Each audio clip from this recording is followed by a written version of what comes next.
8, karena di level 7 itu ada pendidikan profesi, kemudian S3 itu masuk level 9, tertinggi ya, level 9. Nah, lulusan S1 itu apa yang diharapkan? Yang pertama, di sini disebutkan mampu mengaplikasikan bidang kaliannya. Nah, kalian itu adalah pendidikan bahasa Inggris.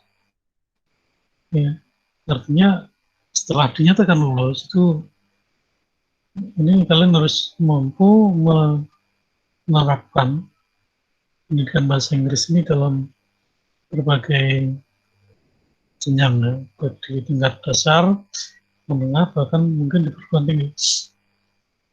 Yang pertama, jadi, nah untuk itu makanya perlu diberi tugas akhir yang isinya itu menyeluruh gitu ya. Tugas akhir itu mulai dari menulis, writing ya kan, dan nanti apa namanya speaking waktu ujian, listening, reading juga pasti karena untuk menulis apa namanya proposal dan laporan penelitian kan membaca. Nah artinya skripsi atau tugas akhir ini benar-benar merupakan apa suatu cara untuk menguji apakah kalian ini sudah menguasai bidang kaliannya atau belum. Nah untuk itu maka perlu adanya pembimbing, dosen pembimbing yang akan memberikan arahan secara perorangan begitu, tidak kelas. Kalau kuliah kan kelas ya, kalau skripsi tugas akhir ini perorangan, berikan bimbingan supaya ketahuan kalian itu sudah kelihatan atau belum ya, baik dalam hal menulis ya, menulis itu melibatkan apa kemampuan pemahaman tata bahasa, grammar, penggunaan vocab ya, dan menyusun paragraf, membuat argumentasi, deskripsi dan sebagainya. Sudah oleh karena itu memang tanggung jawab seorang pembimbing itu nggak mudah ya, tidak ringan lah. Kalau saya mengatakan oke, kamu sudah boleh daftar wisuda, itu artinya saya harus yakin bahwa sudah nampak keahlian itu gitu. Ya praktisnya sudah nggak ada lagi kesalahan-kesalahan yang sangat mendasar ya di dalam tulisan. Sudah nampak keahlian itu gitu.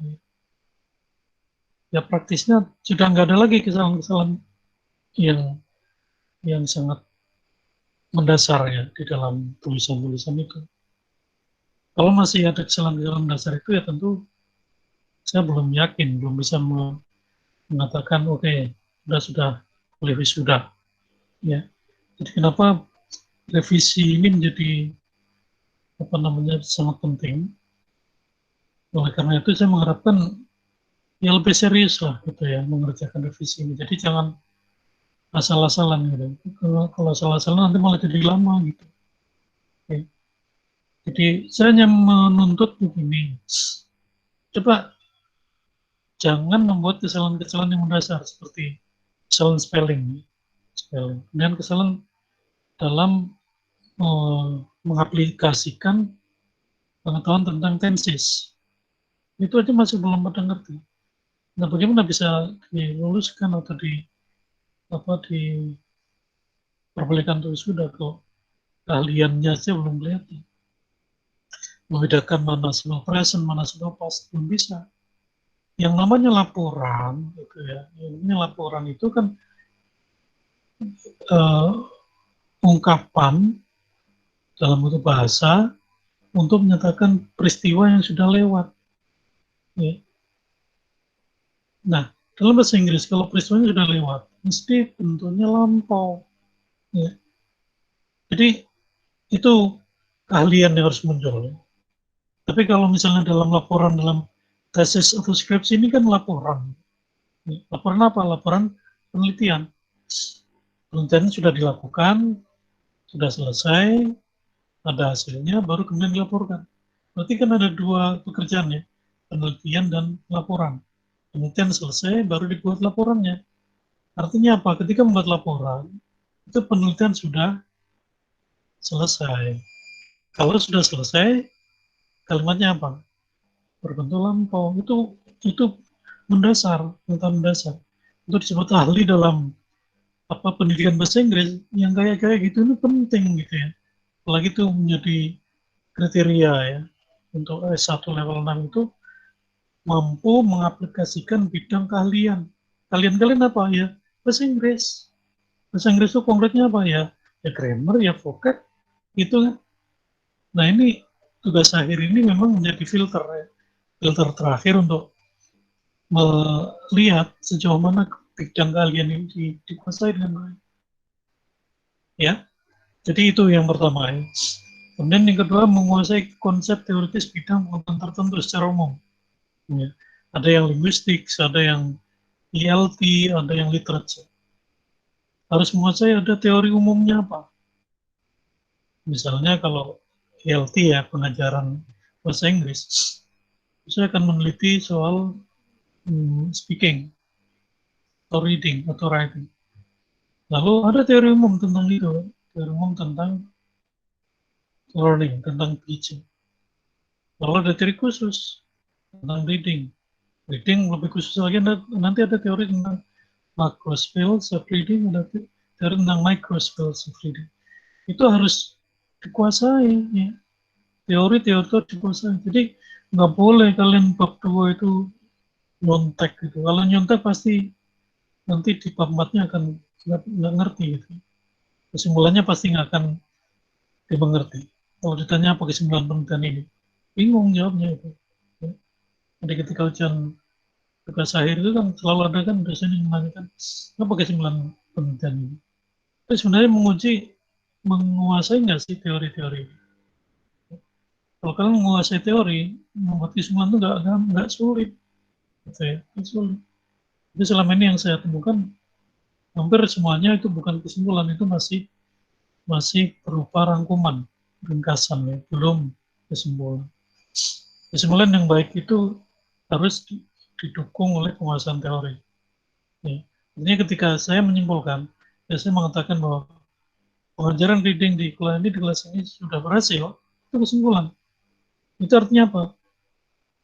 Behind that statement, there are theories. Ya, ada teori-teori yang melatar belakangi pernyataan itu.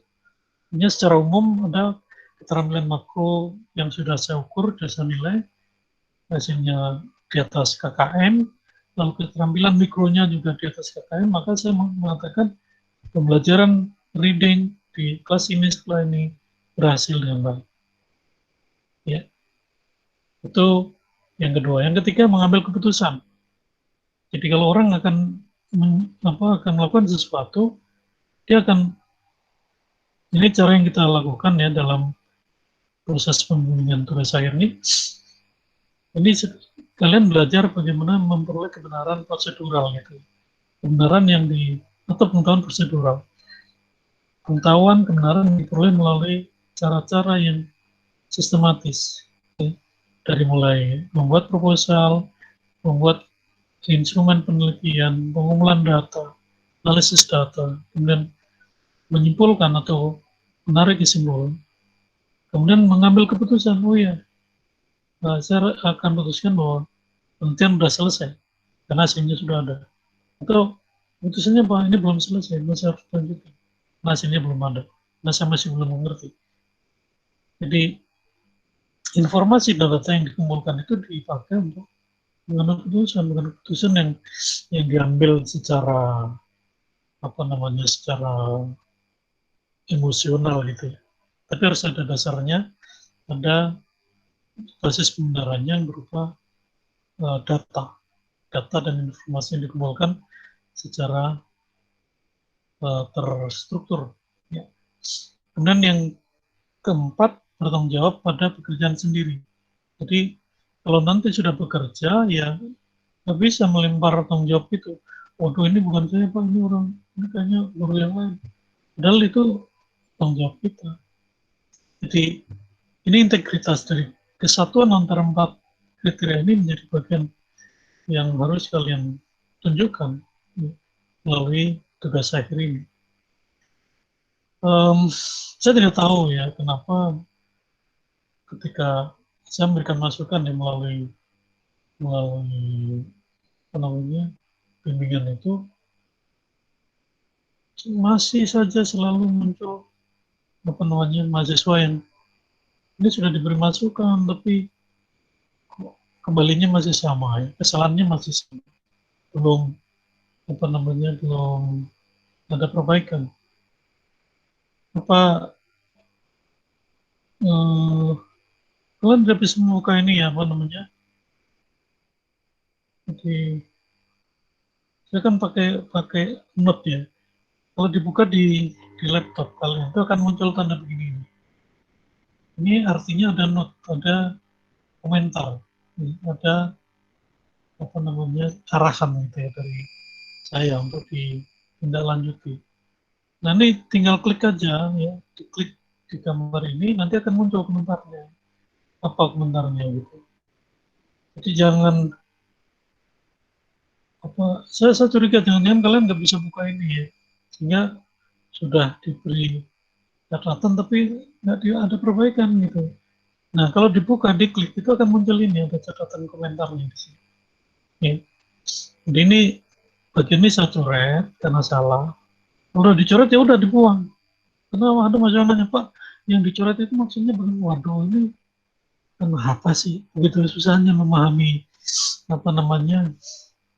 lambang ya. Lambang coretan itu artinya apa?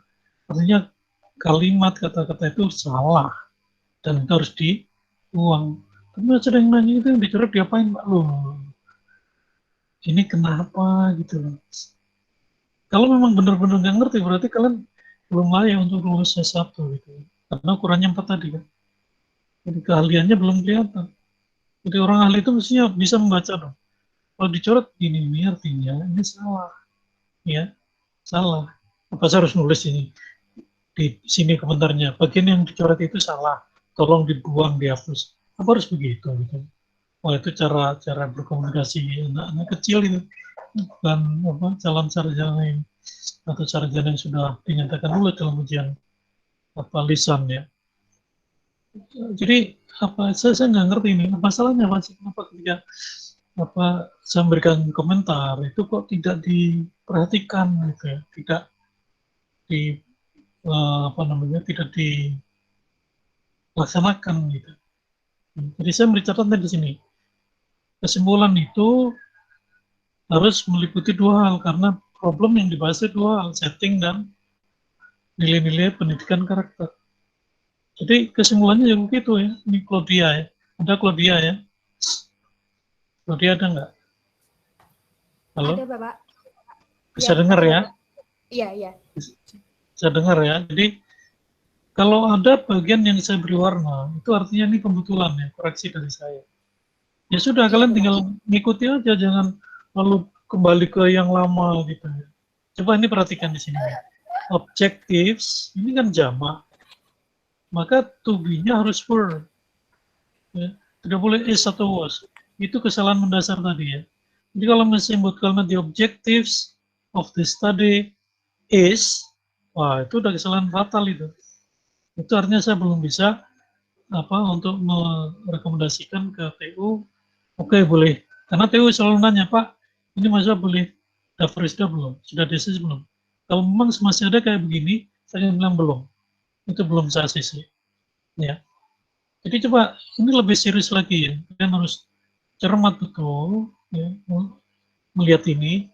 Dan satu hal lagi saya ingatkan, jangan membandingkan dengan skripsi orang lain. Ya. Baik yang sudah lulus maupun yang belum. Apakah itu memberikan masa bimbingan orang lain atau bimbingan saya, jangan bandingkan itu. Karena kasusnya beda-beda gitu ya. Jadi ada mahasiswa yang sudah saya betulkan seperti ini, tapi dia kekeh gitu ya, ngeyel gitu.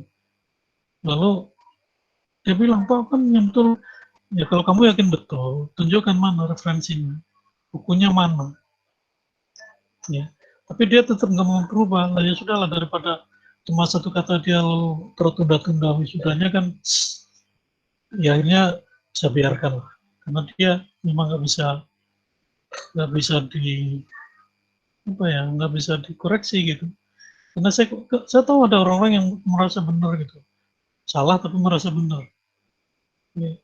Kalau diuji referensinya apa acuannya dia nggak bisa ngomong, tapi dia mengatakan ya ini kan saya melihat contoh Pak. Aduh, ya sudahlah. saya nggak mau debat kusir. Ya, kalau kamu udah yakin itu benar dan nanti dibaca orang kamu nggak malu ya silakan. Dan nanti kalau orang misalnya menilai kamu ini tidak mempunyai keahlian pengajaran bahasa Inggris yang baik karena tidak menguasai grammar, ya itu risiko kamu. Jangan bawa saya sebagai pembimbing. Saya sudah mencoba meluruskan, menunjukkan, bahkan mengoreksi, ya. Tapi Mas ini nggak mau. Ya sudah, akhirnya udah saya lepas. Jadi itu kasusnya ya. Jangan, saya ulang lagi ya, jangan membandingkan dengan skripsi yang sudah ada. Oke, ikuti aja apa yang saya minta gitu. Karena Mas ini kan macam-macam, ada yang di depan ya, nanti di belakang dia bilang setelah saya ACC dia ganti lagi. Saya kan nggak tahu juga itu. Ya. Kan ada juga mahasiswa yang seperti ini ternyata dia mempunyai konsultan tidak resmi, mungkin temennya, mungkin kakak kelasnya, mungkin pacarnya, dan dia lebih dipercaya gitu. Jadi ketika dia ajukan ke saya ini udah dibetulkan, gitu ya. Tapi begitu saya ACC dia ganti lagi menjadi ACE gitu. Saya kan nggak bisa ngontrol yang seperti itu. Saya tahu itu ketika ada mahasiswa datang, Pak, ini loh Pak buktinya. Ini bimbingan Pak Eko, ini masih salah. Ya, akhirnya saya hubungi anak ini. Oh, masih salah kayaknya dulu sebetulnya. Tapi waktu itu setelah dari Pak Eko saya kembalikan ke bos lagi, Pak. Nah, jadi seperti itu kasusnya ya. Sekali lagi saya minta jangan membandingkan dengan skripsi orang lain. Fokus pada tugas akhir masing-masing. Ya, karena kalau kalian selalu melihat ke orang lain, nanti malah bingung gitu. Kok di sana begini? Udahlah fokus kalian belajar supaya apa? Tadi di awal saya katakan keahliannya itu kelihatan. Ya. Kalian bisa menjelaskan kenapa ini were, ya, kenapa ini was, ya, kenapa ini were, kenapa ini used. Itu bisa menjelaskan kenapa ini were, itu ya, bisa menjelaskan. Tapi kalau kalian hanya ikut-ikutan gitu ya, hanya skripsi orang lain begini ya ikut, tapi tidak memahami, berarti apa? Keahlian kalian belum kelihatan. Keahlian itu muncul ketika orang menguasai teori-teori tadi. Ya. Jadi ya pembimbing pasti sudah menguasai kan teori-teori. Grammar saya itu update ya, buku-buku grammar itu saya update, saya perbarui terus, saya cari buku-buku yang terbaru soal grammar itu. Yang saya miliki sampai sekarang ini yang terbaru terbit 2019, buku grammar ya. Jadi meskipun saya tidak ngajar grammar ya, sekarang dulu ngajar waktu masih Indonesia masih muda itu ngajar.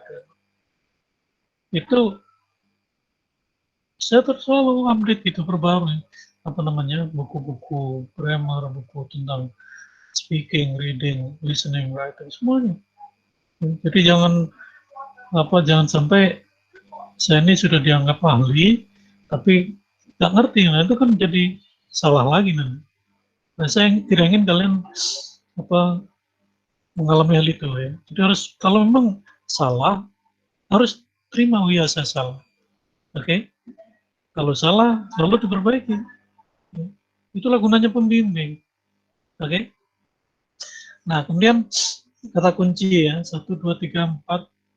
Sebenarnya kata kunci ini kalau di pedoman itu kan 3 sampai 5 ya, kata atau frasa. 1, 2, 3. Tapi sebenarnya kata kunci ini selain atau di luar yang tertulis di dalam judul. Jadi selain kalau judul itu pasti kunci kan, judul itu kata kunci. Nah selain itu coba cari 3 sampai 5 kata yang sering dipakai, yang sering muncul, yang menjadi misalnya topik dalam pembahasan di bab 4 atau menjadi kesimpulan penting dalam bab 5. Nah itu kata-kata itu muncul di sini. Tapi kalau sudah muncul di judul ya sudah nggak usah dimunculkan di sini. Ya, baik ini contoh kecil aja ya. Saya penasaran nih kenapa sih kalau saya memberi komentar kok nggak pernah diperbaiki gitu loh. Perbaikannya apa salah ya? Nah, saya nggak tahu nih kalau dia udah diperbaiki apa belum kesimpulannya. Gimana Claudia? Itu Saya mengirim revisi yang terakhir, Pak. Jadi yang terbaru ini belum saya kirim lagi. Makanya, udah diperbaiki belum ini kesimpulannya? Sudah, Pak. Sudah. Sesuai dengan catatan saya atau enggak? Iya, iya, Pak. Jadi Sudah saya kesimpulannya itu tambah. harus tentang dua hal kan, karena masalah yang dibahas Iya, dua hal kan. Jadi pertama iya, kesimpulan tentang setting, lalu yang kedua kesimpulan tentang nilai-nilai pendidikan karakter, ya. iya, Karena iya, Pak. karena abstrak itu sebenarnya kan ringkasan, ya. Ringkasan. Jadi saya juga masih bingung juga kenapa ya ada masa yang kesulitan buat abstrak. Baik, sekarang saya akan beri contoh yang sangat sederhana tentang bagaimana membuat abstrak. Ya. Sebenarnya abstrak itu tinggal copy paste dari skripsi itu. Ya. Ini misalnya ada contoh skripsi punya Sutip. Sutip ada nggak? Kayaknya belum datang nih. Ya sih, yang ada aja deh. Punya Nancy ada Nancy. Nancy Kayaknya anak? belum pada masuk, Pak. Belum. Ya, oke. Sekarang yang sudah ada dulu siapa? Laurentius itu, Pak. Laurentius. Oke, coba kita lihat ya. Ini tadi saya udah ditanya Theo nih, Pak, Laurentius sudah di ACC belum? Belum. Karena masih ada kesalahan. Ya. Jadi ini contohnya nih. Kelihatan ya di layar ya? Kelihatan belum? Belum terlihat, Pak. Oke, sekarang saya ini lagi, saya ulang lagi sharingnya.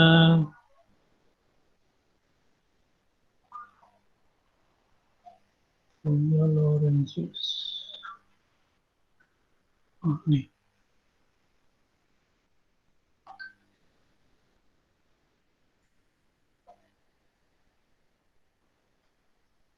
Kelihatan ya?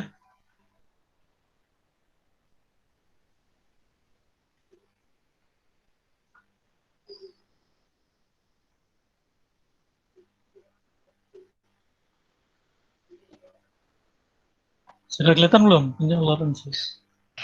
Sudah, Pak. Sudah ya? Oke. Oke, contohnya Belum, nih. Pak. Apa? Ada yang belum lihat? Belum. Masuk? Yang lain bisa lihat? Bisa lihat.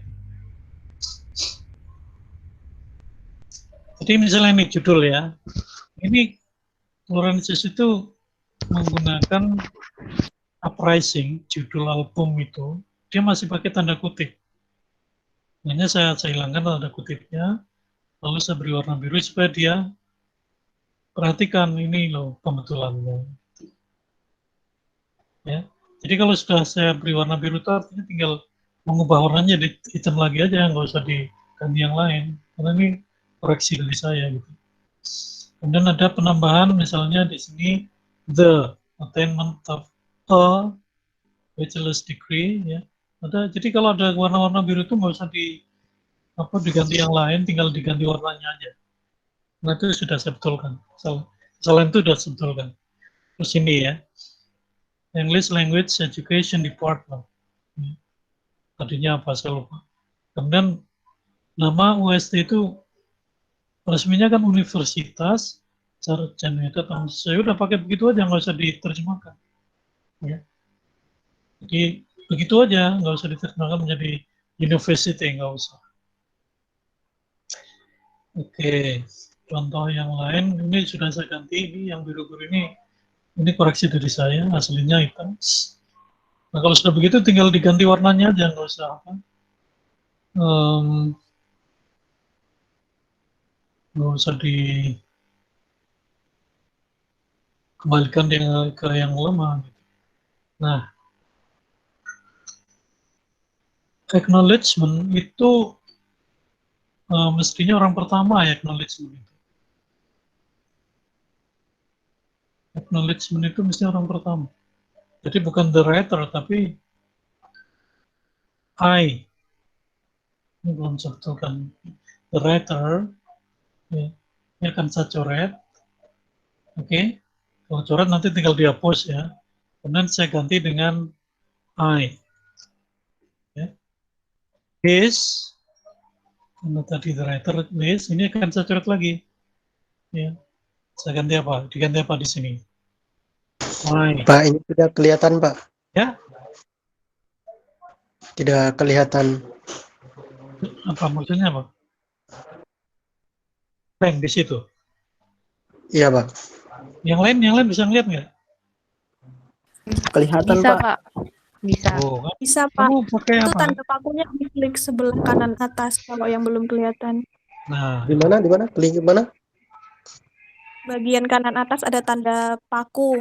nah Kayak ya pin itu. klik. Oh, ya, ya. Sudah, Pak. Sudah. Oke. Ketawa lagi dong. Aneh.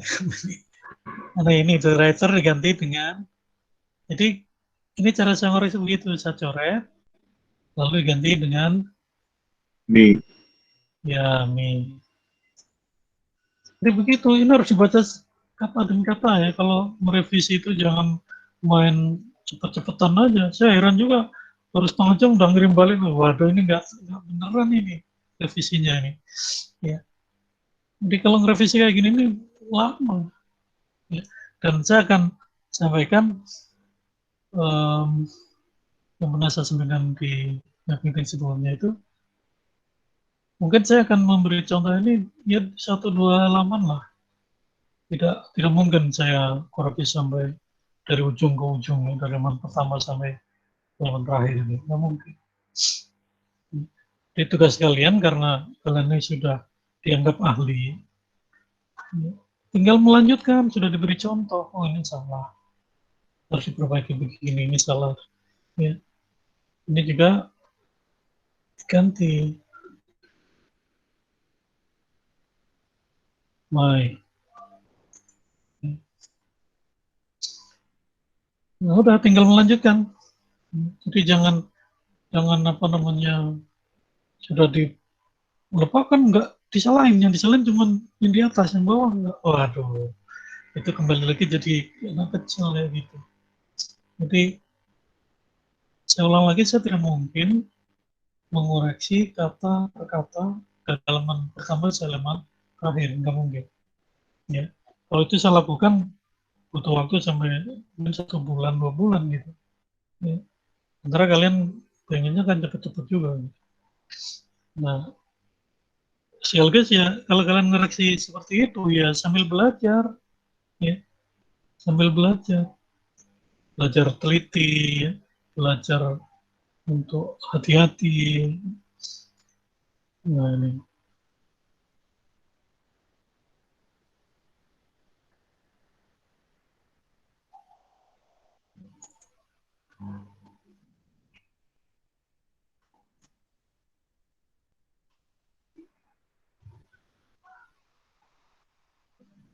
hai.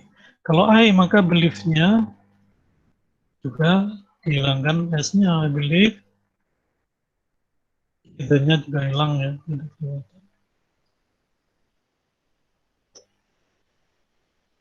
I believe that without their help, this report would have never been finished. Okay. The writer is right. Yeah. I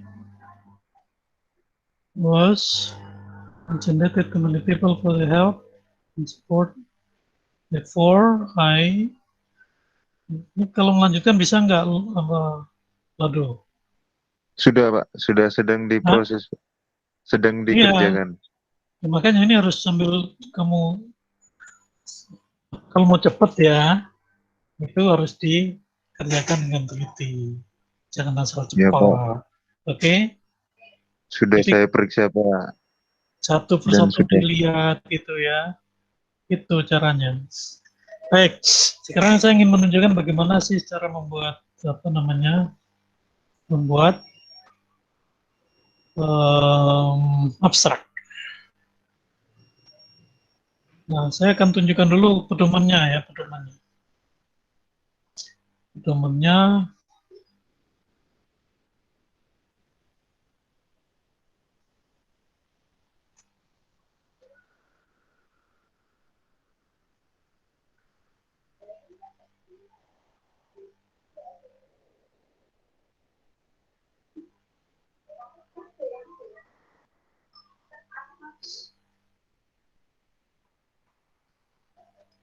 Ya, caranya dulu.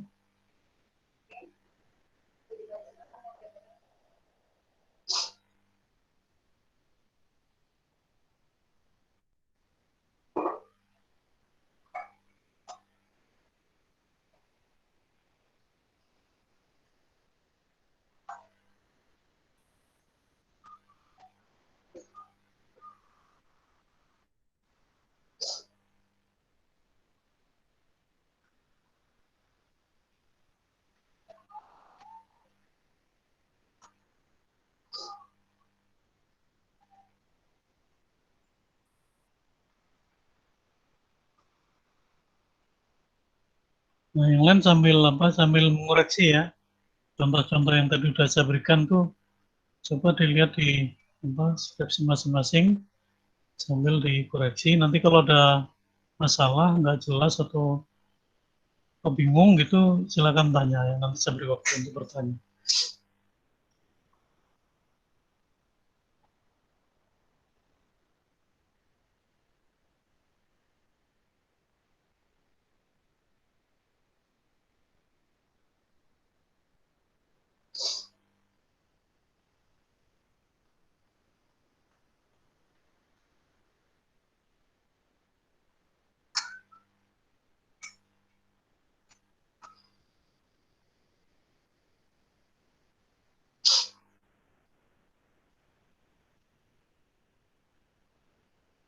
Baik, sekarang saya akan ganti slide-nya ya. Saya akan ganti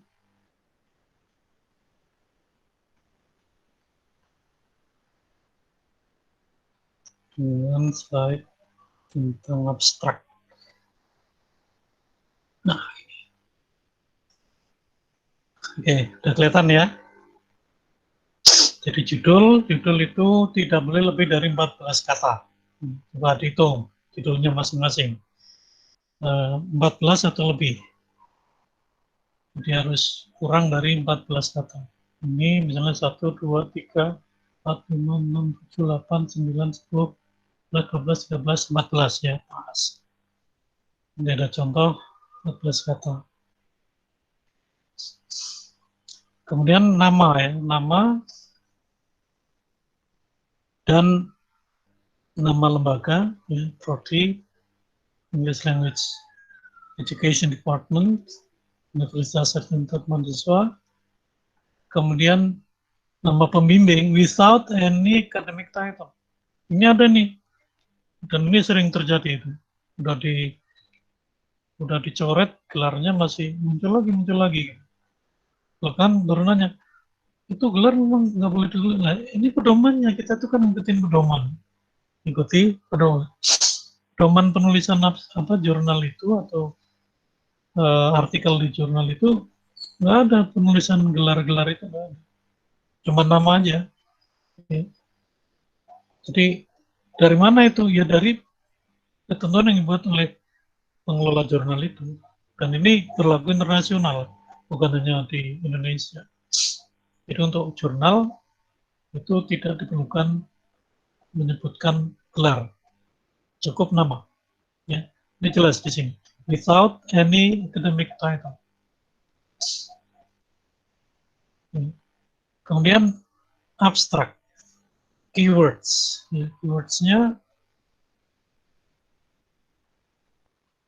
abstraknya 150 kata ya. Jadi tidak boleh lebih. Kalau kurang boleh, lebih ya kalau B1 2 boleh. Kurang 1 2 boleh. Tapi jangan sampai misalnya kurangnya 10. Kalau kurangnya 10 masih saya minta nambah. Misalnya saya hitung 140, saya minta tambah sampai 150. Lebih saya minta kurangi. Ya. Jadi abstrak itu kurang dari 150 atau maksimal 150. Kemudian keywords itu 3 sampai 5. Jadi jangan lebih dari 5, tidak boleh kurang dari 2. 3, 4 atau 5. Kata atau phrases. Tadi saya katakan tidak termasuk yang ada di dalam judul. Kalau sudah ada di judul, tidak perlu dibuat lagi atau ditulis lagi menjadi bullets. Kemudian bagian introduction itu berisi background. Ini ada kan di deskripsi itu background. Kemudian previous researches itu ada juga. Tujuan ada juga. Ya. Significance ada juga. Jadi semuanya ada di dalam skripsi ini. Methods ada di bab 3 ya. Kalau ini background, previous researches, tujuannya ada bab 1, ini bab 3 ini. Metodologi. Kemudian results, ini ada di bab 4. Ya. Kemudian kesimpulan ada di bab 5 ya. Jadi tinggal ngopi aja. Kemudian preferences, nah ini harus dicek karena jumlah halamannya berkurang. Kalau di jurnal itu kan halamannya antara 12 sampai 15 ya. Nah ini 12 sampai 15 halaman. Ini ya. The manuscript should be between 12 to 15, 12 sampai 15 halaman. Jadi nggak boleh lebih dari 15, tidak boleh kurang dari 12. Ini dari mana ya? Dari ketentuan di jurnal itu. Di tiap jurnal punya ketentuan dan sebagai penulis kita harus ngikutin, nggak boleh ngikuti kemauan kita, tapi harus mengikuti kemauan jurnal itu. Jadi kemarin ada yang kurang dari baru 9 halaman, saya minta tambah. Ya, kalau sudah 12 ya sudah, nggak usah nanya. Masih boleh nggak Pak 12 halaman? Ya kalau di ketentuan boleh ya boleh. Gitu. Ketentuannya kan 12 sampai 15 halaman. Tapi kalau sudah mau ini ya sudah. Ya. Jadi saya tidak akan misalnya mengatakan enggak baru 12, enggak, 12 pun boleh. Jadi 12 boleh, 13 boleh, 14 boleh, 15 juga boleh. Ini maksud dari between 12 to 15 pages. Ya. Ya harus 15, 12 pun boleh karena ketentuannya 12 sampai 15. Tapi kalau seperti ini nggak boleh ditawar nih. Ya. Using 11 size. Ya. Times New Romance font type. Jadi jenis hurufnya Times New Romance, ukuran 11, nggak boleh lebih, nggak boleh kurang, harus 11. Ya, kalau disebut begini harus sesuai dengan ketentuannya. Jadi ini sangat jelas ya ketentuan. Makanya saya kalau ada yang nanya-nanya kayak gini, baca aja deh ketentuan di jurnalnya bagaimana. Jadi ini ketentuan yang ada di jurnal PBI. Ya, mungkin jurnal lain nanti aturannya beda lagi. Ya. Kenapa? Karena artikel kalian ini nanti akan dimuat di jurnal PPI. Kecuali kalau kalian misalnya Pak, saya mau ini masukin di jurnal yang lain, boleh. Ya, kalau kalian memang punya pandangan, ada jurnal di tempat lain yang mungkin lebih baik atau apa gitu, lalu mau masuk ke sana silakan, nggak apa-apa. Asal nanti kalau sudah terbit laporan aja. Nah, cuma kalau sekarang mau untuk pendaftaran wisuda ya kayaknya memasukkan artikel ke jurnal di tempat lain sudah nggak mungkin. Lalu bagaimana ya, paling tidak 6 bulan sebelum wisuda itu sudah disubmit ya ke jurnal itu, artinya ya harus awal gitu ya. Misalnya saya beri contoh begini, makalah seminar apapun itu, apa seminar teaching, apa linguistik, atau literature. Maka itu kemudian nanti akan menjadi skripsi. Maka begitu selesai seminar, kemudian sudah konsultasi ke dosen tentang misalnya kualitas bahasa dan sebagainya, udah bagus. Lalu kalian coba cari jurnalnya, kemudian cari pedomannya, ikuti pedoman itu. Begitu selesai kuliah seminar, diperbaiki, menyesuaikan dengan pedoman itu, lalu kirim ke jurnal itu. Nah, sehingga nanti 1 semester kemudian sudah terbit. Itu artinya sudah menyicil sudah punya tabungan untuk pendaftaran wisuda, karena syaratnya kan harus terbit di jurnal. Itu ya. Tinggal mengerjakan skripsinya.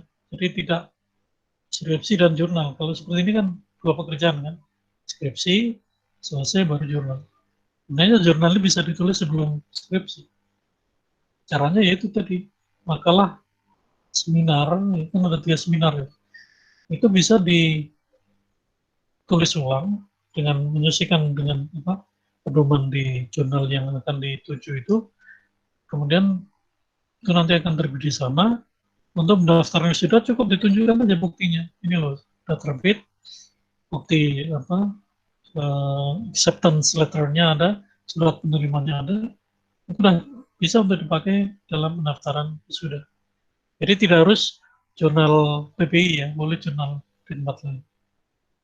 Tapi kalau mau menerbitkan di jurnal lain, waktunya diperhitungkan, harus jauh-jauh hari sebelum pendaftaran sudah itu. Oke. Nah, sekarang contoh konkretnya bagaimana? Tadi yang pertama yang harus muncul di dalam jurnal itu kan yang pertama introduction ya. Di introduction itu ada background, ada previous research, ada aims ya. Background, misalnya ini ya dari punyanya Lobo. Itu ada di bab 1 background. Misalnya ambil aja dari situ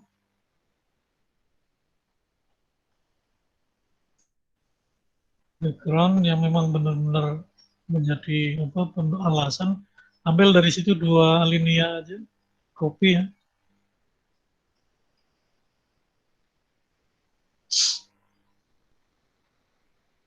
Nah, misalnya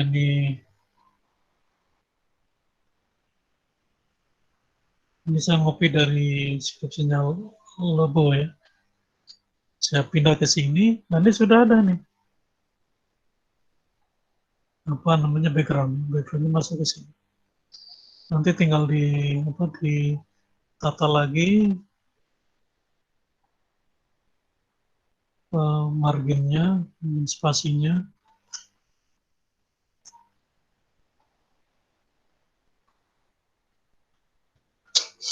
Tinggal ditata lagi, disesuaikan dengan ketentuan tadi ya.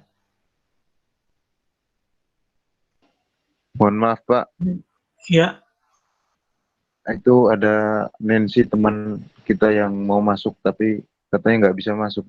bentar. Oh ya, yang nggak kedengaran. Ada beberapa nih. Ya, Nggak sih Pak. oke.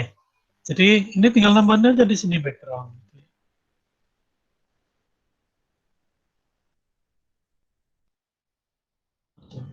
Abstrak ya, di abstrak nggak usah muncul judul-judulnya. Kita tahu ini background, gitu ya.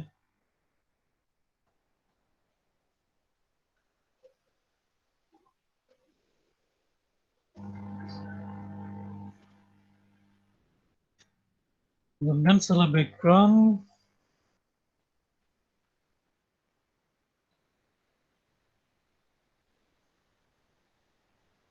previous research. Kemudian sebelumnya.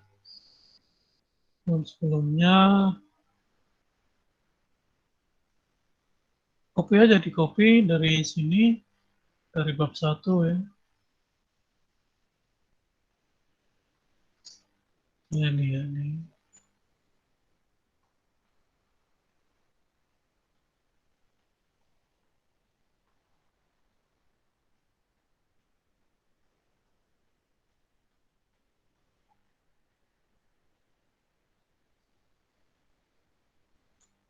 Tinggal di copy ke copy paste aja kan. Yang ditata, layoutnya. Jadi nggak usah bikin sendiri, cuma nanti perlu diedit lagi kan. Jadi diedit supaya kalimatnya nyambung gitu. Tidak perlu membuat kalimat baru sebenarnya untuk bikin jurnal itu. Ini udah ada penelitian sebelumnya. Jadi, ini background, kemudian ada penelitian sebelumnya. Apalagi background penelitian sebelumnya, aims ada di bab 1 juga, tujuan penelitian ya.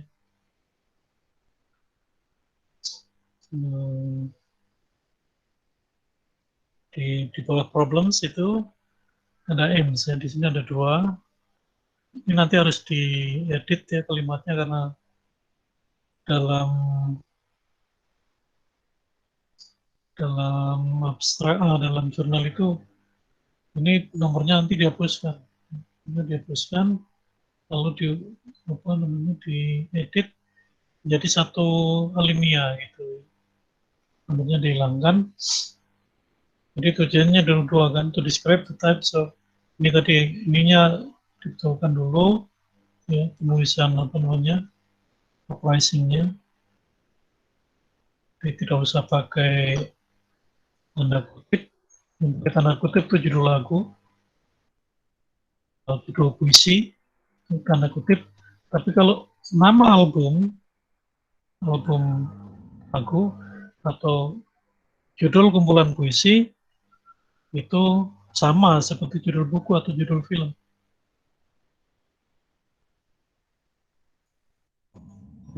Edit and to ditambahkan aja di sini objectives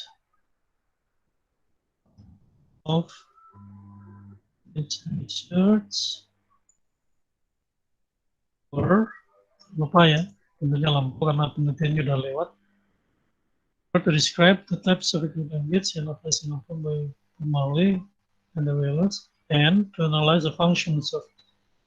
Jadi karena ini sama, maka ini cukup ditulis sekali ya di bagian akhirnya.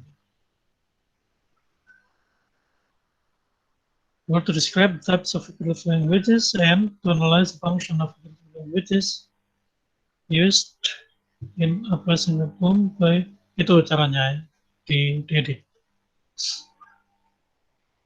Jadi tidak perlu bikin kalimat baru. Ya. Jadi kalimat sudah ada di skripsi, tinggal di copy paste ke artikel jurnal, kemudian diedit. Jelas ya? Ini yang masih yang masih agak kesulitan, Nemsiana nih, masih kesulitan nih bikin apa jurnalnya, masih apa namanya.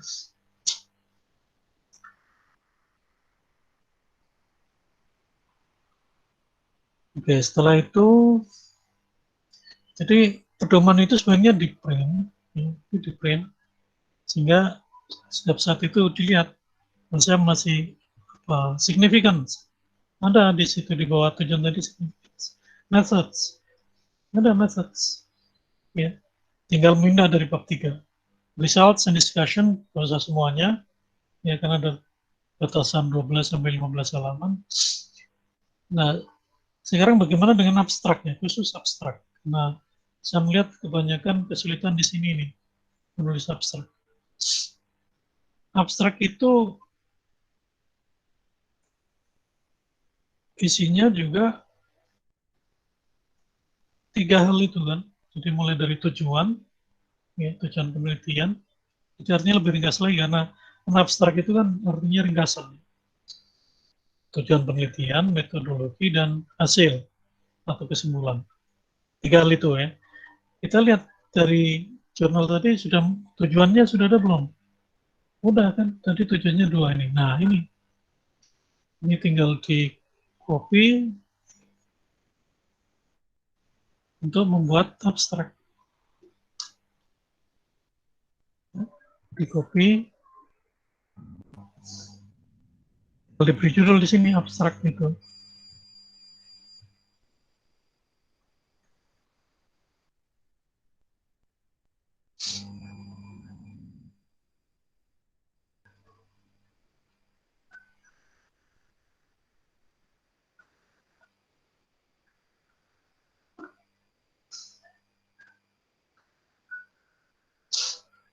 Yang pertama dalam abstrak itu tujuan ya, tujuan penelitian. Satu alinea ya, tidak tidak tiga atau empat alinea, dijadikan satu alinea. Setelah tujuan, lalu metodologi. Metodologi itu ada bab 3 ya, cari di bab 3.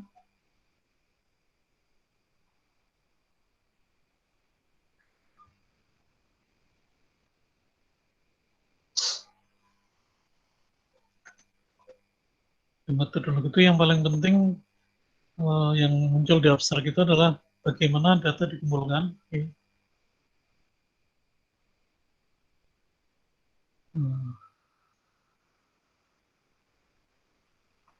Jadi yang pertama pengumpulan data ya, teknik pengumpulan data. Langsung di copy ke sini. Ini coba ini yang ada kesalahan nih si logo ya. Bisa diperbaiki. Ini kesalahan yang mendasar ya, spelling. Nggak boleh itu ya. Kesalahan spelling itu nggak boleh. Itu kesalahan yang termasuk kesalahan fatal gitu. Times New Roman.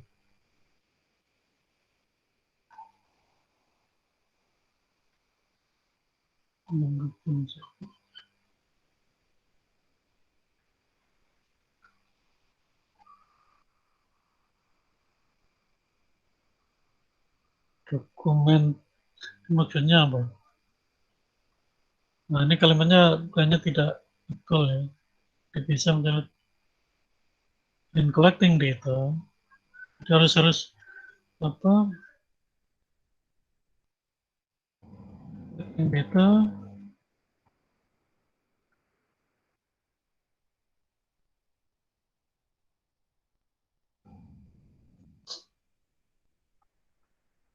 Nah ini mungkin maksudnya document analysis ya. Document analysis.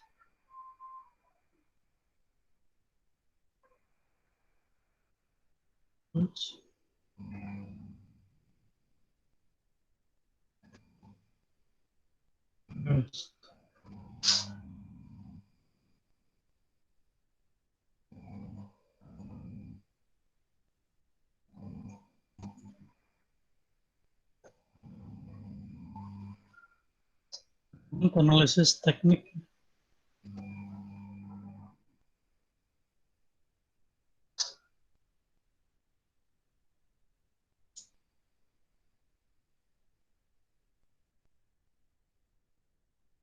Ini kalanya diganti ya, the procedure.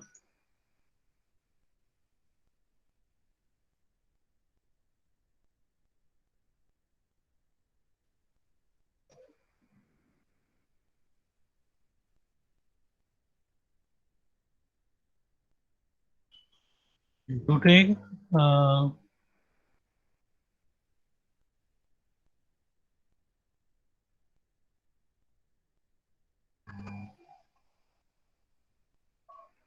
downloading the song lyrics di internet ya.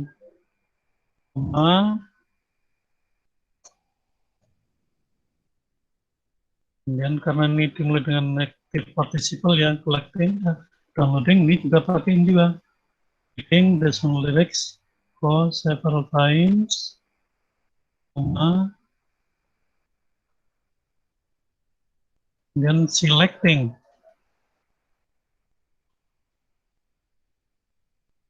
Song lyrics containing figurative language, bukan song lyrics ya, tapi the expressions.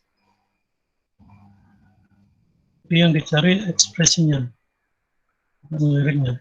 Expressions in the song lyrics containing figurative languages. And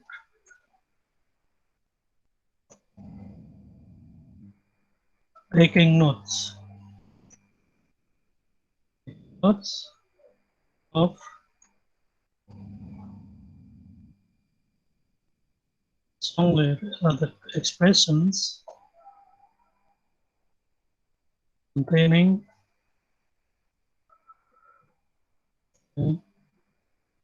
creative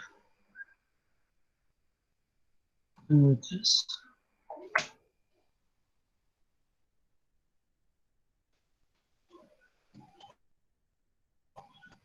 Ini singular aja, nah ini collective noun ya, creative language.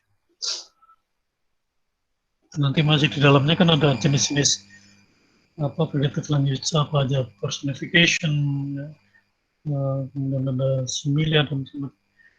Ini sudah kan, sudah dapat 2 poin di sini, tujuan dan metode. Ini sudah berapa kata ini?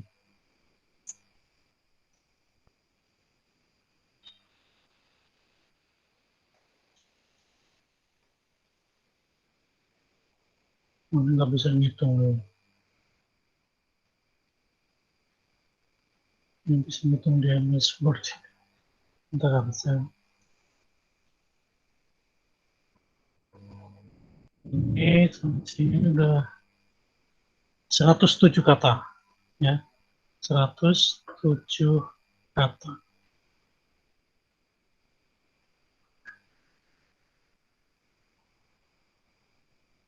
Ini sampai di sini. Nah, tinggal kita ada space, ada ruang 33 ya kata untuk kesimpulan. Kesimpulan kita ambil dari ini baru collection ya, analisisnya belum tadi, sorry.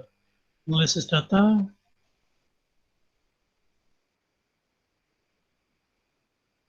Jadi nggak usah berteori lagi di sini nih. Misalnya kalau ini terlalu panjang, nanti dikurangi ya. The data analysis consisted of coding, ya, decoding,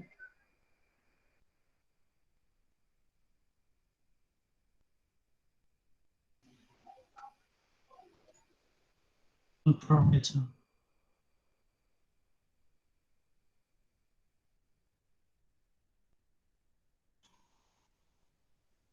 Nah, ini metodenya udah lengkap ya. Jadi ada teknik pengumpulan data, ada teknik analisis.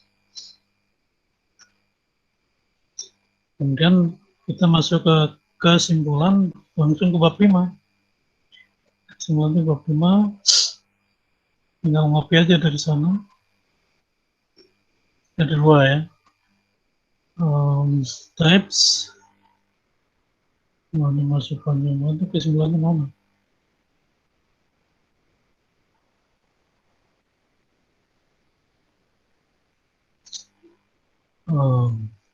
Ini belum ada kesimpulannya nih, Lepo ya. Jadi kamu harus membuat pernyataan di sini, sebentar saya pindah ke ini.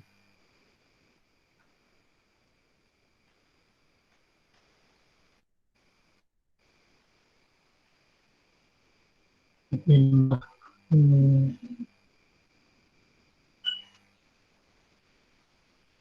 Jadi yang ditulis di sini ini baru ringkasan ya, Lepo ya. Yang lain juga nanti perhatikan. Ini baru ringkasan. Ini bab 4 diringkas. Nah ini, jadi ini. Belum ada kesimpulan. Kesimpulan itu harus, misalnya di sini, oke, ringkasan dulu boleh. Dan tambah kesimpulan.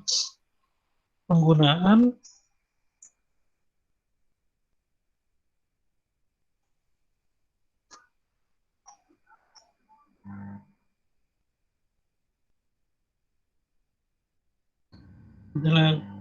kita menyebutnya begini, penggunaan gaya bahasa dalam album lagu itu was very specific atau was very unique. Itu kesimpulan. Karena di sini yang diteliti kan jenis-jenis ya, jenis-jenis gaya bahasa. The use of the difficult to find which types. Kemudian jenis-jenis gaya bahasa dalam album lagu itu sangat unik. Lalu diberi argumentasi kenapa disebut unik?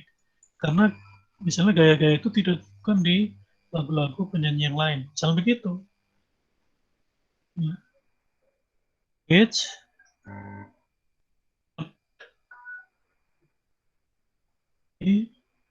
found in other song.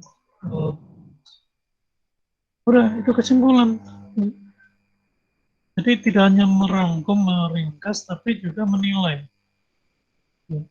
Kemudian satu jenis-jenis gaya bahasa dalam album itu menurut kamu apa? Bagus, jelek, alamiah, itu kesimpulan kan unik, atau yang lain. Nah, ini yang nanti masuk di abstrak. Kalau yang ini tadi nggak bisa dimasukin ke abstrak. Karena ini baru rangkuman.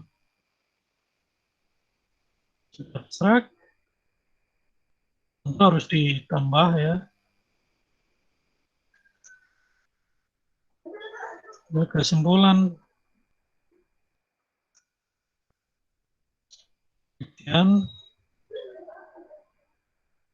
tunjukkan bahwa penggunaan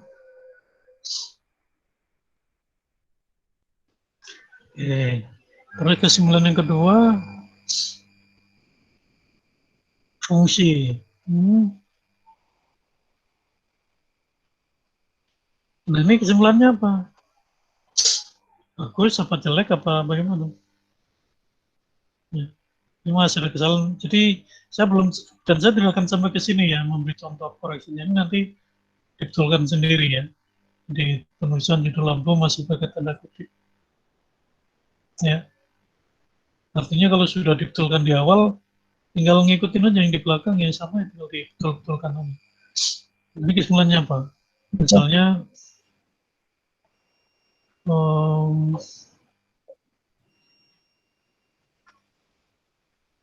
fungsi ya, fungsinya.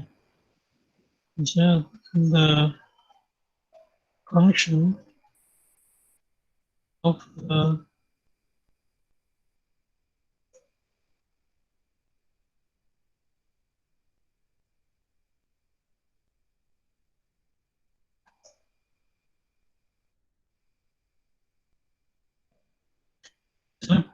sebenarnya sangat efektif, very effective in rousing its audiences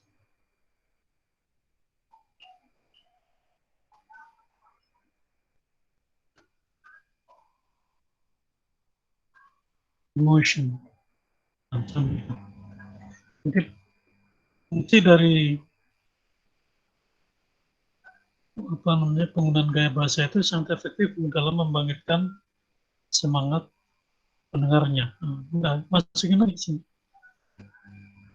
Ya. Nah, kita hitung lagi ini. Nanti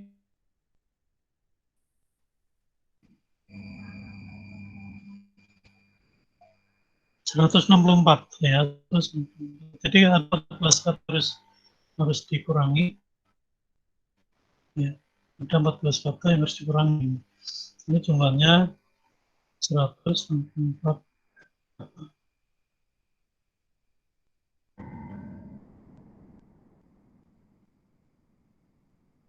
Untuk memenuhi pedoman ya harus dikurangi sampai 150.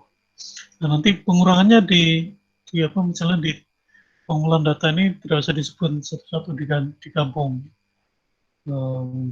Ada beberapa kata yang bisa digabung gitu.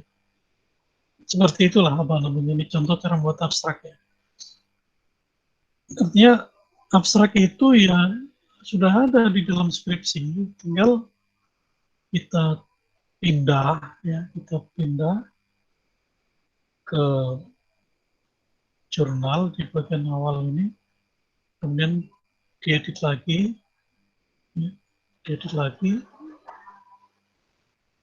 Supaya apa? Supaya kalimatnya baik dan mudah dimengerti. Karena abstrak itu pasti dibaca ya. Kalau isinya belum tentu. Pembaca jurnal itu yang pertama dibaca abstrak. Nih, jangan sampai nanti abstrak itu salah, abstrak itu benar ya. Mungkin. Jadi pembaca jurnal tidak akan membaca artikel setelah abstrak, kalau abstraknya jelek atau salah. Jadi abstrak di dalam jurnal itu sangat penting karena itu menentukan apakah pembaca itu akan lanjut membaca artikel itu atau enggak.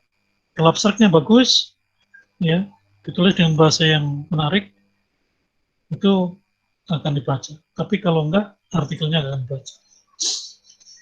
Baik, kira-kira itu ya apa yang saya sampaikan hari ini. Jadi saya tidak perlu memberi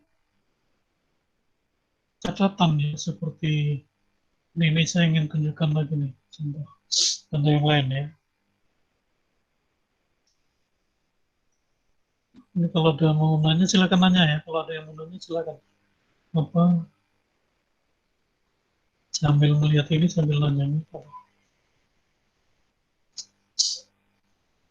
Nah ini. Apakah saya harus ketika memberi bimbingan itu harus memberi catatan seperti ini, gitu. Sehingga kalian ngerti bahwa ini salah, ini harus diperbaiki. Nggak seperti ini kan.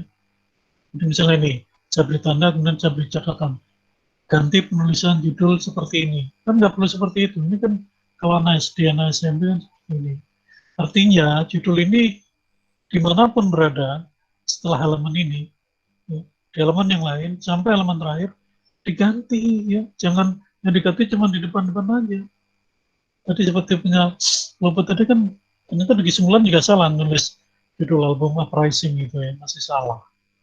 Itu artinya apa? Tugas dia, tanggung jawab dia untuk mengoreksi sampai halaman terakhir. Jangan sebatas yang diberi catatan oleh pembimbing. Ya. Jadi kan nggak perlu kan ini lama banget loh bikin kayak gini nih. Ya. Jadi memberi catatan di halaman bukan catatan dengan menggunakan review lalu komen itu ya. Kalau pakai itu cepat yang seperti tadi saya contohkan ini ya. Ini cepat ini. Ya. Tapi kalau saya harus membuat seperti ini, wah ini lama banget. Apalagi yang ini. Setiap kesalahan saya beri panah gitu. Aduh, nggak mungkin. Saya tidak mungkin memberi koreksi kayak begini ini loh. Saya beri panah biar tahu ini salah, ini sudah dibetulkan. Ini makan waktu yang sangat lama. Ya, apalagi ini, misalnya saya beri catatan gitu. Enggak, ini kalau ada masalah di abstrak, saya paling hanya mengatakan silakan baca pedomannya. Karena di sana udah jelas pedomannya misalnya tentang keywords 3-5, tapi kan tidak tulis di sini kan. Ini kalau anak kecil ya memang harus begini, tapi karena ini udah dewasa, udah jadi sarjana, mestinya kan tidak seperti itu. Artinya apa? Ya harus belajar untuk teliti, untuk cermat gitu. Ya, supaya kesalahan-kesalahan seperti ini tidak terjadi. Jadi ini contoh-contoh catatan yang mungkin memudahkan kalian untuk mengoreksi, tapi saya nggak yakin juga gitu. Nah tadi ada masalah juga ketika kalian misalnya punya pembimbing tidak resmi itu nanti dia akan ngomong nggak begitu, yang benar begini. Nah, yang membimbing itu siapa? Pembimbingnya siapa? Ya. Lalu yang menjadi pembisik itu siapa? Ya. Dia tuh sudah pernah nulis di jurnal mana, sudah bikin buku apa, pernah seminar di mana. Jadi kalau dia belum apa-apa ya ngapain juga didengerin gitu. Nanti kalian juga yang susah kan. Pembimbingannya nggak selesai-selesai gara-gara mendengarkan omongan orang yang nggak jelas itu, nggak jelas reputasinya. Jadi saya yakin untuk menjadi pembimbing skripsi itu syaratnya tidak gampang ya. Jadi harus jelas reputasinya gitu. Sehingga kalau saya memberikan masukan-masukan seperti ini, karena saya pengalaman, ya, karena saya pernah menulis artikel, pernah menulis makalah, pernah menulis buku, ya. Ya itu. Jadi, tapi kalau kalian mau ngikutin bisikan teman, tetangga, atau siapapun gitu, yang bikin makalah aja belum pernah, apalagi ikut seminar juga belum pernah, nulis buku juga belum pernah, tapi mungkin karena teman dekat atau apa, lalu justru itu yang akan menghambat, ya. Jadi sekarang terserah, apakah kalian mau dengar saya atau mau dengar orang lain. Kalau dengar orang lain, ya pimpinan akan lama. Ya. Jadi ada yang saya beri catatan, kalau cara seperti ini nggak akan selesai. Ya. Pimpinan nggak akan selesai. Kenapa? Karena setiap kali saya beri catatan, saya beri komentar, dia nggak ngikutin gitu. Nggak ngikutin komentar saya, nggak ngikutin saran saya, tapi dia kembali lagi ke yang lama, kembali lagi ke yang lama gitu. Ya jelas nggak akan selesai. Ya. Karena dasarnya apa? Tadi sudah saya sampaikan di awal, kalian tuh harus menunjukkan nih keahliannya itu. Nah menurut saya, penilaian saya, keahlian kalian belum kelihatan, belum bisa dibuktikan. Kalau misalnya bikin judul aja, nulis judul lagu atau judul film aja masih salah gitu ya. Ini kan aslinya pakai tanda kutip. Kan menurut MLE atau menurut APA, judul film itu dicetak miring tanpa tanda kutip. Ini saya betulkan di sini ya. Tapi aslinya pakai. Nah, kalau ini seperti ini nanti masih, misalnya udah saya betulkan ya. Dia betulkan cuma satu, yang lain nggak, ya nggak selesai. Apalagi nggak dibetulkan, nggak selesai. Ya. Jadi mau selesai apa enggak, it depends on you. Ya. Jadi kalau kalian masih ngikutin atau malah menurut pandangan diri sendiri, ya betul begitu ya silakan, tapi tidak akan selesai. Baru akan selesai kalau kalian buktikan, oke Pak, saya udah ngerti, saya salah, saya perbaiki, saya udah cek di Google Grammar memang begini harusnya, saya cek di MLA begini harusnya, ya sudah, ya harus belajar terbuka begitu. Jangan kalau kalian mau ngeyel ya silakan, itu kalian ngeyel, tapi akan lama, ya akan lama. Karena saya punya standar, saya punya referensi, dan itu bisa diuji gitu ya, bisa diuji. Ya. Dan saya sudah melalui ujian-ujian itu. Jadi kalian nggak perlu menguji saya. Oke? Sekarang ini yang diuji kalian, yang uji saya. Ya, saya sudah menguji, kalian sudah mempunyai keahlian belum? Dalam ilmu pengetahuan pembelajaran bahasa Inggris. Sudah punya keahlian belum dalam menguasai konsep-konsep teori grammar? Ya. Ini semuanya ada di sini. Jadi semua yang saya sampaikan ini ada dasarnya, bisa dipertanggungjawabkan secara akademik. Nah, saya harapkan setelah ini nanti ya kalian benar-benar ikuti ya, revisi itu dengan baik, teliti ya dari awal sampai akhir halaman, jangan hanya 1-2, semuanya, semua yang sama. Misalnya kayak ini contoh nih ya, kita masih menggunakan sarjana pendidikan degree, padahal sekarang ini sudah istilahnya sudah bachelor's degree. Ini yang lama memang sarjana pendidikan. Tapi belakangan karena kita mengadopsi gelar asing ya, dalam pendidikan tinggi ini, ya kita pakai istilah bachelor's degree, tidak lagi sarjana pendidikan. Ya, seperti itu. Jadi jangan membandingkan dengan skripsi yang lama, karena dunia ini berubah, tidak akan sama dari waktu ke waktu. Oke, mungkin ada yang ingin bertanya atau apa? Silakan. Ya. Saya Pak, Ya, silakan. untuk data analisis bab 4 ini Pak, Ya. saya akan menganalisis kode mixing. Nah, dari analisis saya itu video berdurasi 1 jam.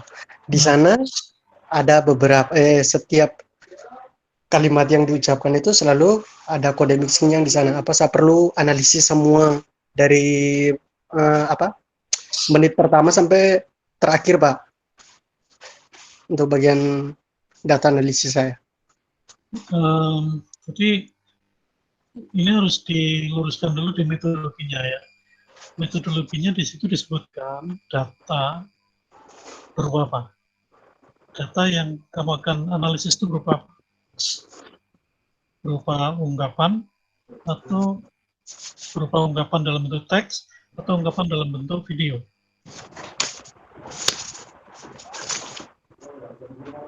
Dalam bentuk ungkapan, Pak.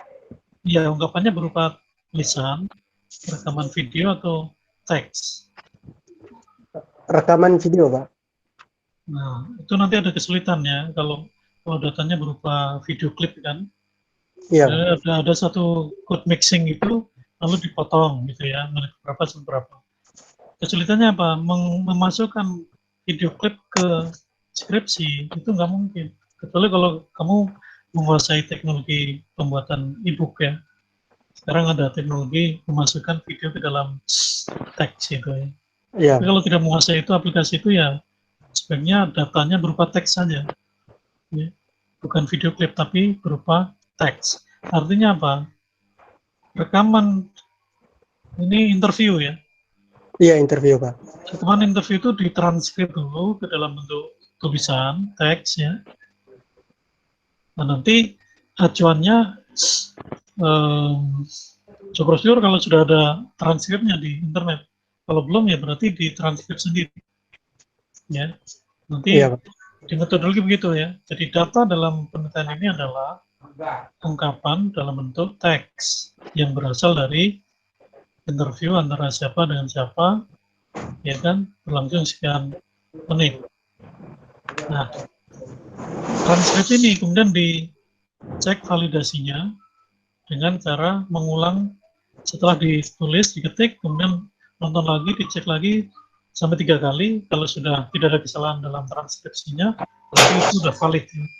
Nah, transkrip yang valid itu menjadi sumber data, ya, menjadi sumber data. Jadi sumber datanya bukan lagi video, tapi transkrip. Transkrip, ya. Ya, nah nanti disitulah kalau kamu bisa menggunakan apa namanya aplikasi analisis kualitatif ya, misalnya kayak NVivo itu ngitungnya gampang banget itu. Code mixingnya ada berapa kali itu nanti muncul itu. Kamu bisa nggak pakai NVivo atau Atlas atau yang lain? Aplikasi Pakai Google Dokumen bisa, Pak? pakai apa? Google Dokumen. Bisa. Itu bisa muncul apa misalnya code mixingnya berapa kali gitu. Bisa Oh, iya, muncul Pak. nggak? Nggak.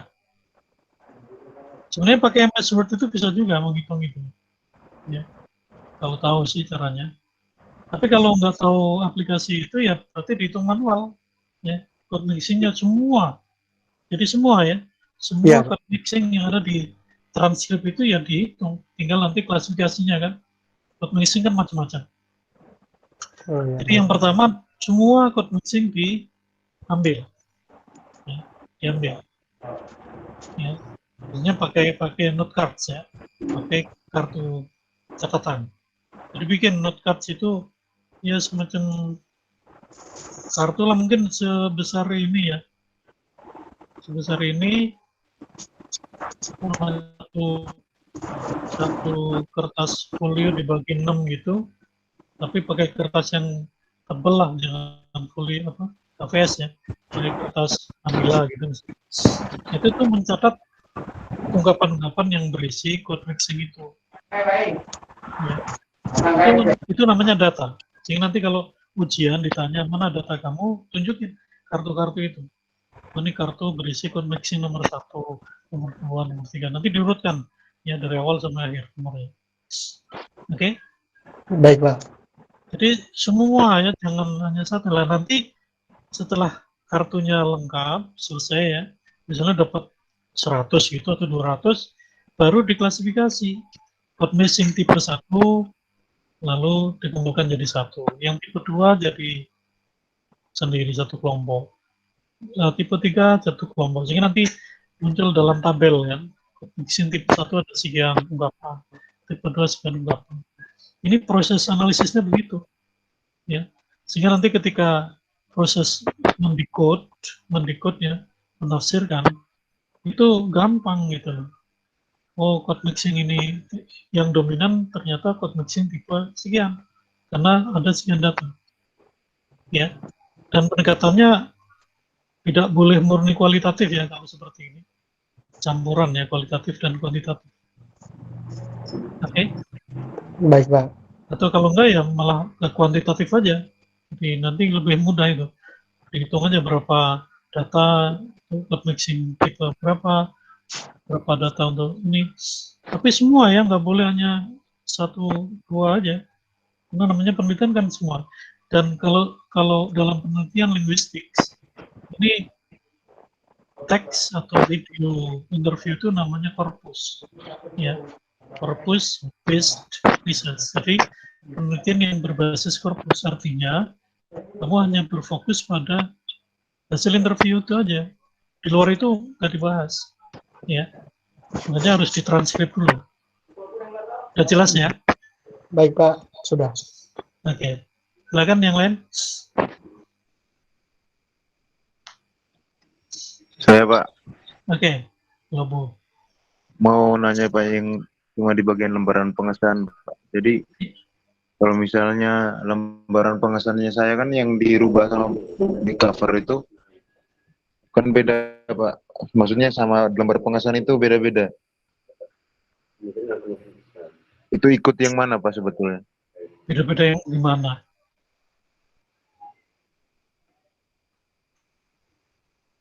Maksudnya yang mana? Beda-beda.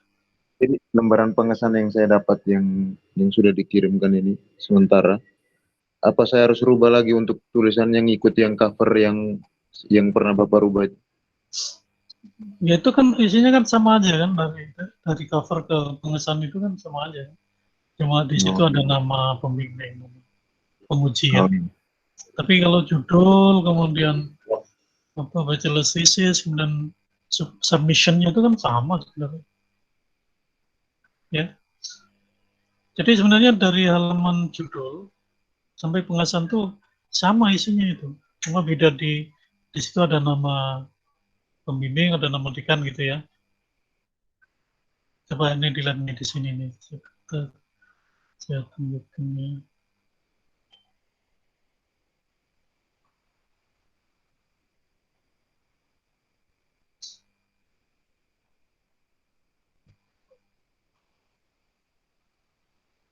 Ini kan maksudnya, ini kan cover ya.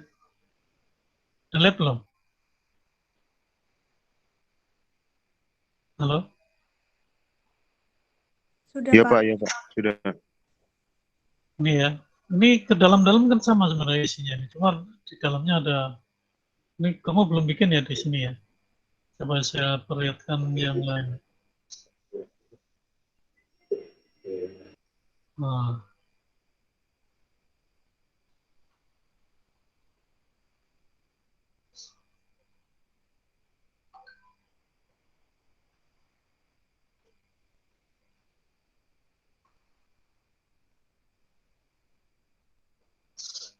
ini kan sama nih isinya nih, ya kan?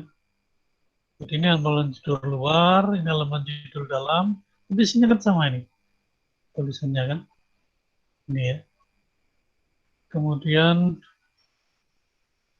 misalnya ada nggak? Ah, ini halaman pengesahan ini kan maksudnya. Ini sama ini dengan yang di luar tadi. Ya. Lalu yang membingungkan yang mana? Yang apa namanya yang beda itu yang mana? Nah, harusnya sama. Ya. Cuma ini ada Oh di iya Pak, sini jadi kemarin ada kan pernyataan diterima oleh itu memang beda, yang di luar nggak ada. Ya, accepted by the board Pak. of bachelor thesis examiners, Faculty of Teachers Training and Education, Universitas Haryana Mahasiswa, to fulfill, nah seperti itu. Tapi intinya sama sih. Lalu ada nama ketua, sekretaris, penguji 1, penguji 2, guru dekan. Jadi apa nggak ada Baik masalah Pak, makasih. ya. Dibikin sama yang di luar Yang tadi juga nggak masalah. oh iya Pak, siap. Oke, yang lain?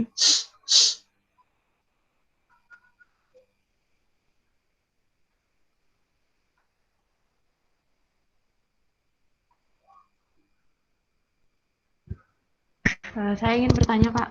Ya, Jadi kemarin itu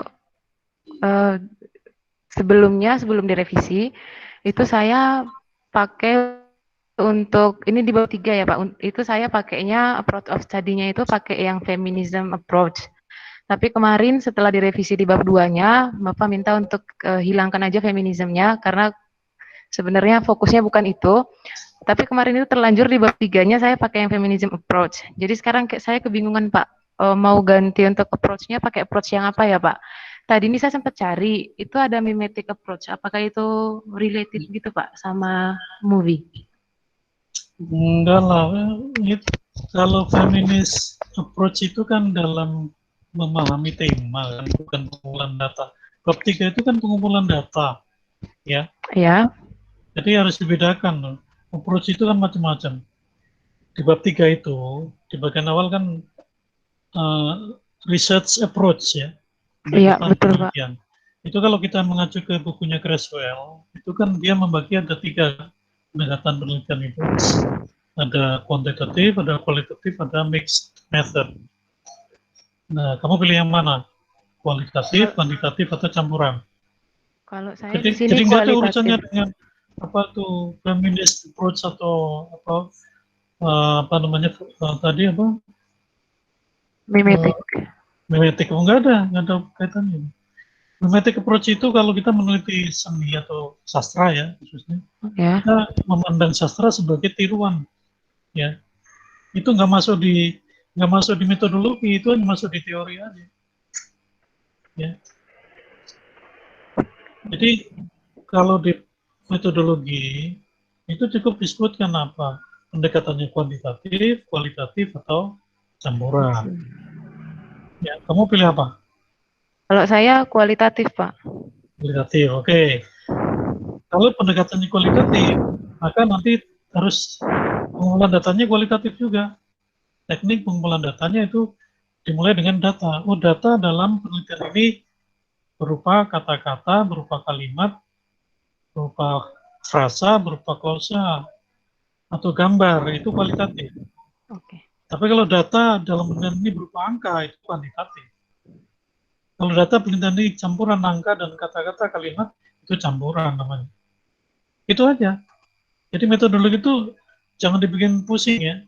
Itu sederhana supaya nanti waktu mengumpulkan data jelas gitu. Kalau di situ kamu bikin rumit sendiri, waduh. Saya tuh udah mencoba untuk mengarahkan supaya Mas Yoni tidak bingung ketika mengumpulkan data ya. Makanya saya pakai bukunya Creswell. Sudah punya belum? Creswell belum Pak. 2014 ya, judulnya Research Design. Research Design, oke. Baik. Cari itu ada di internet dan bisa di-download gratis itu. Ada versi yang lebih baru 2018, tapi isinya juga sama, cuma formatnya belum PDF, masih EPUB ya. Saya khawatir kalau EPUB nanti kamu akan kesulitan membaca. Jadi udah pakai yang 2014 juga nggak apa-apa karena isinya nggak jauh beda sih. Yang beda cuma di bagian penelitian kuantitatif nanti di penelitian eksperimen yang 2018 itu Creswell membagi menjadi 11, sementara di edisi yang 2014 itu penelitian eksperimen menurut Creswell itu 10, cuman itu bedanya. Tapi selebihnya sama, ya. Nah, kalau udah teknik pengumpulan datanya kualitatif, tekniknya misalnya menggunakan apa tadi analisis dokumen gitu. Jadi filmnya ditranskrip dulu menjadi dokumen. Ya seperti tadi siapa Polikarpus tadi kan. Iya. Nah setelah itu. Tapi visual image-nya bisa kan Pak? Enggak, akan kesulitan ya. Kamu jangan ikut-ikutan orang yang nggak ngerti visual image itu apa. Maksudnya apa? Jadi itu nanti bisa pas filmnya itu di play, itu kan nanti ada subtitlenya dalam bentuk bahasa Inggris, nanti kita screenshot kita masukin ke bab 4-nya itu bisa nggak Pak? Enggak. Screenshotan? Enggak. Itu tidak menggambarkan apa-apa. Itu satu frame kan. Satu frame itu tidak menggambarkan apa-apa. Kamu misalnya menjelaskan dalam frame ini nampak jelas bagaimana adegan si A dan si B itu sedang begini-begini. satu frame tuh nggak menggambarkan apa-apa karena itu still frame ya, gambar yang diam. Untuk sebuah adegan ya film itu butuh durasi ya untuk mengatakan misalnya si A dan si B sedang bicara mengenai soal ini itu butuh paling nggak 1 menit 2 menit ya, itu nggak bisa 1 frame 1 menit itu paling nggak ada 60 frame ya bisa-bisa 120 frame ngerti nggak? Ngerti, Pak. Jadi nggak usah lah pakai screenshot karena itu tidak menggambarkan apa-apa nggak menjelaskan apa-apa ya kecuali kalau tadi video klip. Kalau video klip iya bisa ya nanti kamu akan kesulitan di teknik analisisnya ya. Karena kalau teknik analisis pakai video klip itu mesti ditranskrip dulu ya ditranskrip dulu baru kemudian muncul teksnya. Nah teks itulah yang kemudian dipakai untuk membuktikan oh di dalam adegan ini ada ucapan seperti ini membuktikan adanya nilai-nilai seperti ini. Jelas ya?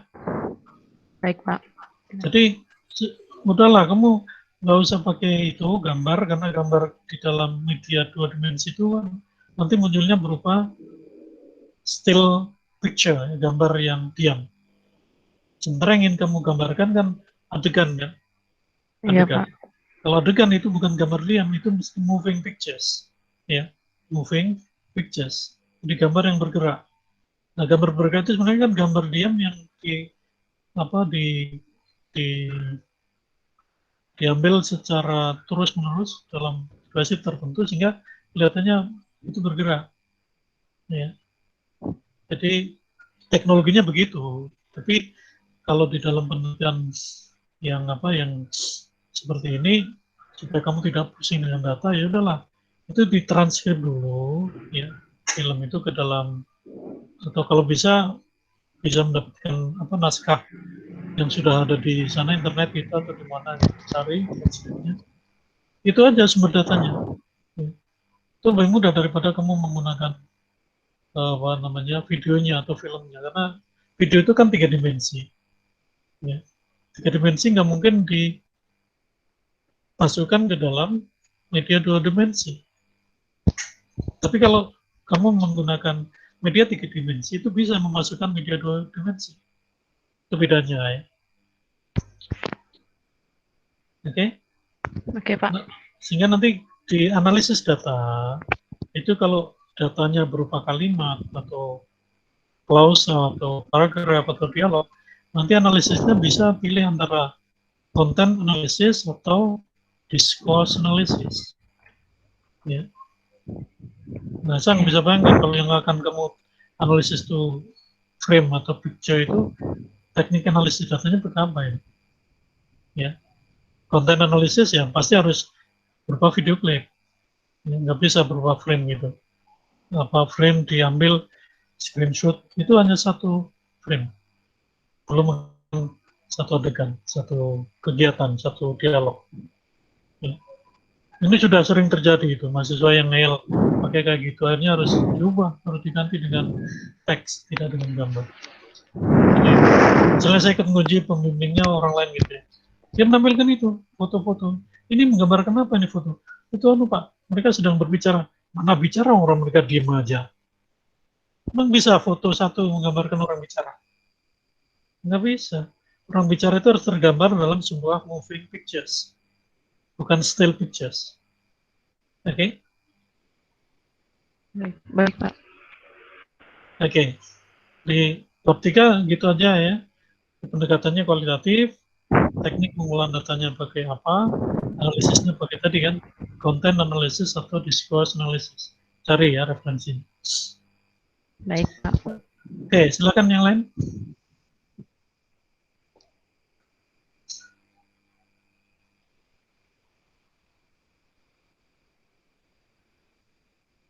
Baik, kalau tidak ada, ya sudah nanti tinggal diperbaiki aja. Ya, perbaiki sungguh-sungguh, jangan hanya merevisi yang saya koreksi. Ya, kata-kata lain, kalimat lain yang sama, yang salah, dan saya koreksi yang di belakang belum sempat saya tunjukin, ya dikoreksi sendiri, dibetulkan sendiri, gitu ya. Jadi jangan karena nggak dicoret-coret atau diberi tanda lalu dianggapnya udah betul, enggak lah. Kalau memang kesalahannya sama, saya cukup menunjukkan sekali 2 kali, masa belum ngerti juga gitu, ya. Nah, selebihnya coba kamu cari sendiri, ya. Jadi sekali lagi saya ingin tegaskan, pembimbing itu konsultan, ya, bukan korektor, ya, bukan korektor. Kalau korektor ya memang semua ya dari awal sampai akhir diberi tanda atau dibetulkan gitu ya, dikoreksi. Itu korektor. Itu adanya di penerbitan, dan itu lumayan gajinya tinggi itu menjadi korektor. Karena dia ada yang kalau masih kontrak itu hitungnya honornya per halaman itu. Ya, per halaman dia diberi honor berapa gitu. Ya. Tapi kalau di kampus nggak ada, ya, nggak ada seperti itu. Kalau seperti itu mahasiswa nggak kuat bayar, gitu. Ya, oke. Jadi yang ada itu konsultan itu dia akan menunjukkan, mengarahkan, membimbing. Oh, secara akademik ini begini. Lalu dia memberi contoh. Oh, ini salah, betulnya begini. Mungkin 1-2 gitu ya contoh. Nggak mungkin semuanya. Nah, selebihnya cari sendiri, ya, cari sendiri kesalahan itu, temukan, lalu betulkan. Ya. Maksudnya sih cuma nulis judul film aja, di depan sudah dikoreksi benar, di belakang ada 100 yang salah nggak dibetulin. Wah, ini gimana ya? Masa kayak gitu loh? Tapi kan nggak disalahkan Pak itu yang di belakang. Wah, ini kan cara berpikirnya anak-anak kecil gitu. Jadi harus mulai tunjukkan keahliannya ya. Bahkan mungkin ada kesalahan yang tidak terdeteksi oleh pembimbing, kalian bisa temukan, koreksi sendiri, bagus. Ya, itu bagus. Itu artinya ada peningkatan lah, sebelum ujian dan setelah ujian. Nah, proses pembimbingan itu sampai dengan ujian itu maksudnya itu ada pembelajaran gitu. Ya, sekali lagi semuanya tergantung ya. Apakah kalian bisa memahami ini semua sehingga nanti bisa cepat atau enggak, itu tergantung dari keseriusan ya.